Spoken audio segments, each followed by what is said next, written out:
So, ito ngayon, itong Ano pa rin yan eh. room na to, kaalis lang nung nakatira, 2 months lang. Yung ano nangyari sa dingding, oh, binaboy nila.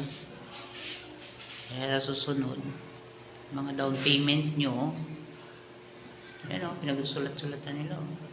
Pero bago dumating dito yan, napakaganda ng pintura niyan. Pero ngayon, tingnan mo naman ang pinagagawa.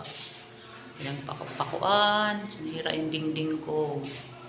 Hawa-hawa naman tong room na to. Ayan o, pinag-gwit-gwitan. Ginawang ano yung dingding. Pati yung pintuan. Pati yung pinto.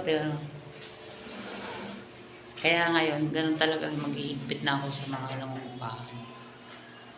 Wala eh. 2 buwan lang umalis, so gagastos na naman ako ng libo para sa pintura. Wala rin nangyari dun sa kaupa ko. Yan. Yan na naman. Yan daw,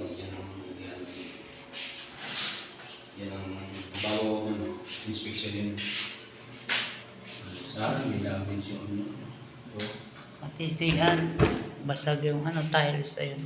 Ano to. Pero hindi ko siningil yung ano na yan.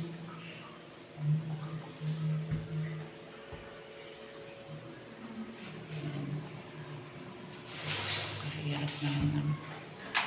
yes, Sa susunod na lang. Gawin natin. May down payment talaga. tingin na lang na, chicken. Ay, paggawa ko yun. Itong lababo, okay na to. Wala nang tagas sa ilalim.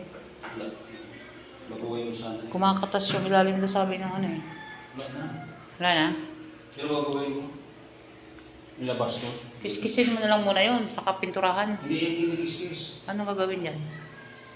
Parang ano na yan, burahin ko lang yan. Yung una lang. Lagyan lang ng masilyo. Tapos pila. Hindi yan kinikis-kis. Kapalat yan. Kulay pula ko naman.